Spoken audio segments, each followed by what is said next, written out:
India में आपका स्वागत है और इस समय हम मौजूद हैं लखनऊ में। और लखनऊ में अगर हम बात करें श्री राष्ट्रीय राजपूत करनी सेना की, तो यहाँ पर काफ़ी संख्या में जिस तरह से यहाँ पर लोग काम कर रहे हैं, काफ़ी संख्या में लोग यहाँ पे जुड़ रहे हैं। क्योंकि यहाँ से अगर हम बात करें, यहाँ पर जिस तरह से आज यहाँ पर पहुँचे हुए हैं योगेंद्र सिंह कटार जी, तो योगेंद्र जी किस तरह देखते हैं, क्योंकि हमने जब करनी सेना की बात आती है हमने हर जगह देखा है, लेकिन उत्तर प्रदेश में किस तरह से करनी सेना को मजबूत करने के लिए किस तरह से कार्य कर रही है करनी सेना? करनी सेना के जो प्रदेश अध्यक्ष हैं राकेश सिंह जी रघुवंशी, उनके नेतृत्व में हमने पूरा उत्तर प्रदेश के कार्यकारी टीम बना रहे हैं, पूरी कार्यकारिणी बना रहे हैं। इतना बढ़िया सिस्टम से काम चला रहे हैं अध्यक्ष जी कि 3 महीने में हम जिले लेवल की मीटिंगें लेते हैं, 6 महीने में पूरी प्रदेश कार्यकारिणी की मीटिंग हुई। आज प्रदेश कार्यकारिणी की मीटिंग की थी, उसी में मुझे बुलाया गया और यहाँ के सारे पदाधिकारियों से मेरी मुलाकात करवाई, रूबरू हुए हैं। तो किस तरह से करनी सेना के राष्ट्रीय अध्यक्ष और उपाध्यक्ष किस तरह से ये अपने हीरो को चुनते हैं? जब वो किसी भी प्रदेश के अध्यक्ष चुनते हैं तो किस तरह से इस हीरे को चुनने का चयन किया जाता है? राष्ट्रीय अध्यक्ष जी खुद एक हीरो हैं, कोहिनूर है समाज का, और उन्होंने कुछ दायित्व मुझे दे रखे हैं कि भाई आप अच्छे लोगों को ढूंढ के ला के दो। तो फिर अध्यक्ष जी का जो निर्देश होता है उसी से फिर अध्यक्ष जी की मुलाकात करवाते हैं हम। तब अध्यक्ष जी को अच्छा लगता है या समझ में आ जाता है व्यक्ति, तो हम उनको प्रदेश अध्यक्ष नियुक्त कर लेते हैं। इसलिए अब 24 स्टेट में अपने जो भी प्रदेश अध्यक्ष सब एक से एक मिलकर बढ़िया बढ़िया अध्यक्ष मिल रहे हैं हमें, और संगठन के प्रति वफादार हैं और अच्छा कार्य कर रहे हैं।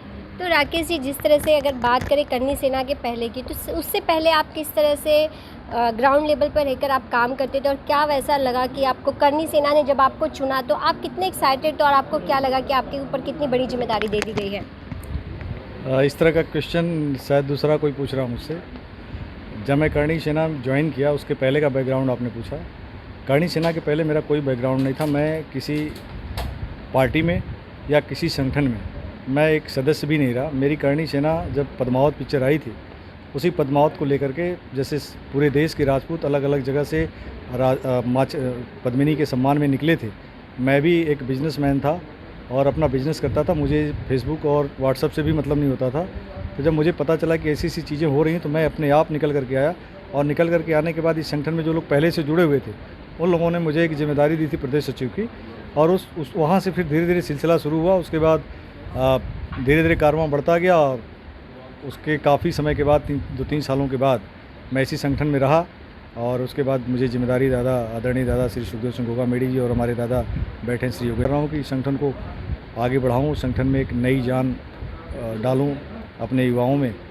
उसी तरीके से उसी दादा के बताए हुए जैसे राष्ट्रीय अध्यक्ष जो दिशा निर्देश होते हैं, हमारे प्रभारी भी हैं दादा योगेंद्र सिंह कटार जी, इनके बताए हुए निर्देशों पे हम काम करते हैं और लगातार करनी सेना दादा को अपना आइडियल मानती है और उसी हिसाब से चलती है। तो यहाँ पर जितने भी मुद्दे हैं, इतिहास संरक्षण की जो लड़ाई थी सुहेलदेव राजभर की, लोग बताते थे सुहेलदेव राजभर ने, तो मैंने कहा नहीं वो क्षत्रिय हैं।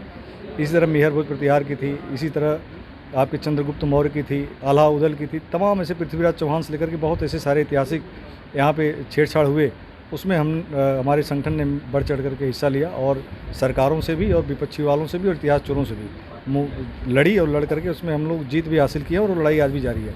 तो यहीं से शुरुआत हुई और यहीं से संगठन की सक्रियता धीरे धीरे इन चीज़ों से लड़के हमारे जो संगठन के करनी सैनिक हैं, धीरे धीरे उनको समझ में आया कि नहीं हमारे पुरुषों के सम्मान की बात है, हमारे संस्कृति और सभ्यता की बात है। तो ऐसे ही कारवां बढ़ता गया और आज आप देख रहे हैं जो प्रदेश कार्यकारिणी की बैठक है, इस बैठक को आदरणीय हमारे दादा श्री योगेंद्र सिंह कटार जी ने कहा था कि एक बैठक होनी चाहिए। आज उसी के संपर्क से बैठक थी और ये बैठक लगभग सफल रही, आपने भी देखा है। तो जिस तरह से राकेश जी अगर हम बात करें, आपने कहा करनी सेना से पहले आपने कुछ नहीं ऐसा ग्राउंड लेवल पे आपने किया था, आपको पहला जो पद मिलता है, पहली जो पोस्ट मिलती है प्रदेश अध्यक्ष की मिलती है, तो ऐसी क्या था कि वो ऊर्जा, वो जोश, और जो हम एक तरह से देख पा रहे हैं कि एक अध्यक्ष खाली कुर्सी पे हमें नहीं नज़र आए, वो हमें पूरे यहाँ के हर एक अरेंजमेंट को देखते हुए आए। तो किस तरह से ये आपके अंदर एक ऊर्जा और एक कार्य करने की वो पैदा होती है कि हाँ मुझे इस तरह से हर एक चीज़ को देख कर ये कार्य करना है? देखिए, जब मुझे जिम्मेदारी जो मिली है, जिम्मेदारी के पीछे कारण ये रहा है कि जब मैंने बताया कि मुझे स्टेट सेक्रेटरी बनाया गया था, प्रदेश सचिव बनाया गया था, तो मैंने उस समय भी पूछा था कि आप ये जो सेक्रेटरी बना रहे हो इसका काम क्या है, करता क्या है। तो मैंने एक लोगों से पूछा तो हंसने लगे। तो हमने कहा भाई मैं किसी संगठन में कभी रहा नहीं, तो मुझे पता नहीं कि क्या काम करता है। लेकिन धीरे धीरे जब मैं सेक्रेटरी था और काम करता चला गया, क्योंकि लोग जो है फेसबुक पर बड़ी बड़ी बातें करते थे, मैंने ज़मीन पे 2-4 बड़े बड़े आंदोलन किया।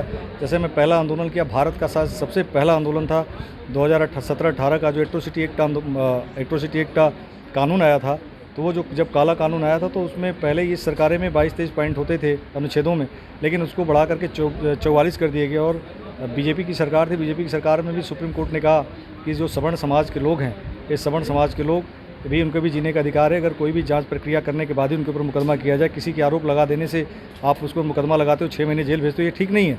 लेकिन सुप्रीम कोर्ट की बात ना मानते हुए भी सरकार ने कोशिश ये सोचा कि ST और SC, सुप्रीम कोर्ट की बात को न मानते हुए इन्होंने ये कानून लाया। और यही नहीं किया उन्होंने 9वीं सूची, आपको पता है कि भारत के संविधान में जो 9वीं सूची होती है इतनी स्ट्रांग होती है कि उस सूची में अगर कोई भी कानून चला जाता है तो उसमें संशोधन राष्ट्रपति भी जल्दी नहीं कर सकता। तो इन्होंने इस एट्रोसिटी एक्ट जैसे कानून को 9वीं सूची में डाल करके महापाप किया। इसी का आंदोलन हमने उत्तर प्रदेश की राजधानी लखनऊ में जो GPO जो विधानसभा है उसका हमने घेराव किया था, और शायद ये देश का पहला आंदोलन था। उसके बाद एक सवर्णों की उत्तर प्रदेश को बंद करने की बात थी, वो बंद किया था। तो ये धीरे धीरे लोगों को ये समझ में आने लगा कि नहीं, हाँ ये ठीक है। कुछ संगठनों में आपस में लोगों का विचारधारा नहीं मिलता, तो लोगों को लगा कि ये लीड कर सकते हैं, जबकि मैं उस लायक नहीं था। फिर भी जो दूसरे लोग थे जो गुमराह कर रहे थे, उस बीच में हमारे पास ऑफ़र आया, संगठन ने हमको बुलाया, तो संगठन को भी हमने बता दिया कि नहीं, मैं ऐसा तो नहीं कर सकता। लेकिन फिर भी संगठन ने जिम्मेदारी दी, तो मैंने कहा था कि मुझे समय मिलेगा तो मैं कोशिश करूँगा कि संगठन को ज़मीन पे काम हो और मैं भी ज़मीन पे काम करके दिखाऊँ। तो आज मुझे संगठन ने समय दिया, और जो भी कुछ दिख रहा है ग्राउंड पे आपको, वो आपके सामने है। तो कट्टार जी, किस तरह से आप देखते हैं आज की जो बैठक हुई उस पर किस अहम मुद्दों पर चर्चा की गई, और क्या लगता है इस बैठक के बाद जो आपके पदाधिकारी कार्यकर्ता उनके अंदर कार्य करने के प्रति और ज़्यादा जोश होगा? अभी 2 महीने के अंदर बहुत बड़ा प्रोग्राम कर रहे हैं हम। अभी बात हो गई अध्यक्ष जी से, उसमें राष्ट्रीय अध्यक्ष जी आएंगे। राष्ट्रीय अध्यक्ष जी के लिए प्रोग्राम हमको करना है, उसमें उसी की तैयारियों को लेकर हमने मीटिंग रखी, आयोजित की, और उसमें बढ़ चढ़ के भाइयों ने हिस्सा लिया, सभी पदाधिकारियों ने। तो हो सकता है कि अकल्पनीय भाई लोग इकट्ठे हो, और इसी प्रयास में हम लगे रहें, और होगा। करनी सेना के प्रति उत्तर प्रदेश में लोग कितने जागरूक और किस तरह से करनी सेना को देखते हैं? क्योंकि करनी सेना, बहुत सारी करनी सेना देखने को मिल रही हैं, जिसमें अगर देखें तो श्री राष्ट्रीय राजपूत करनी सेना हमेशा ही हमें ग्राउंड लेवल पे काम करती नज़र आई है। तो लोग किस तरह से इस करनी सेना से जुड़ने के लिए उत्साहित होते हैं, किस तरह आप देखते हैं? देखिए, करनी सेना का आपने पूछा कि उत्तर प्रदेश में क्या, मैं तो कहता हूँ कि करनी सेना का क्रेज़ जो पूरे भारत में बोल रहा है, आप देख भी रहे हो। उत्तर प्रदेश की जहाँ तक बात है, कई सारे ऐसे में नाराज़ हूँ, तो संगठन का, समाज का नुकसान करने के लिए एक और डुप्लीकेट करनी सेना बना लूँ। तो इस तरीके से जिले लेवल का लोगों ने रजिस्ट्रेशन करा करके ऐसे 5-7-8 राष्ट्रीय अध्यक्ष घूम रहे हैं। तो वो जितने भी घूमे, थोड़े दिन तो गुमराह के 2-4-10 लोग तो हर किसी के पास होते हैं। लेकिन आज के डेट में बता दूं, 9 करनी सेना उत्तर प्रदेश के अंदर सब धराशायी है। केवल एक ही करनी सेना, श्री राष्ट्रीय राजपूत करनी सेना, जिसके राष्ट्रीय अध्यक्ष आदरणीय दादा श्री सुखदेव सिंह गोगामेड़ी जी हैं, राष्ट्रीय उपाध्यक्ष दादा आदरणीय श्री योगेंद्र सिंह कटार जी हैं। यही संगठन ज़मीन पर काम कर रहा है, और ये संगठन आज के डेट में और भी करनी सेना के अलावा भी तमाम राजपूतों के संगठन बने हुए हैं। लेकिन आज सारे संगठन बिल्कुल धराशायी हो चुके हैं। इसी संगठन के ऊपर सभी को भरोसा है। शासन प्रशासन भी हमको सीरियसली लेता है। उसको पता है कि ये जो भी काम करते हैं लॉ के खिलाफ नहीं करते। जो भी काम करते हैं अपने समाज में जब भी कोई अत्याचार होता है उसके खिलाफ ये खड़े होकर के आंदोलन करते हैं, बैठ करके बात मर्यादा में करते हैं। तो हमें आज के डेट में जितने भी संगठन है क्षत्रियों का उत्तर प्रदेश के अंदर, सबसे ज़्यादा अगर कोई सीरियसली ले रही है शासन प्रशासन सरकार, तो हमारे संगठन को ले रही है। और यही संगठन सक्रियता से काम करिए।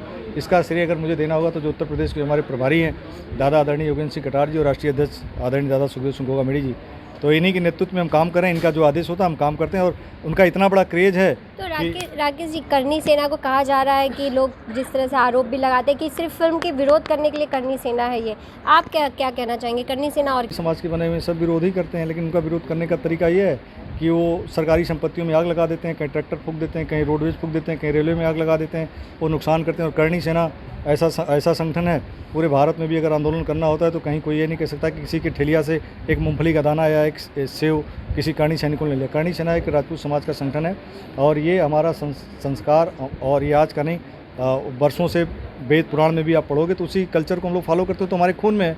तो ये जो लोगों का कहना है कि करनी सेना ऐसा करती है वैसा करती है, करनी सेना अपने समाज की बात भी करती है। और करनी सेना, जैसे कि लोग कहते हैं कि करनी सेना 36 कौम को साथ लेके चलती है।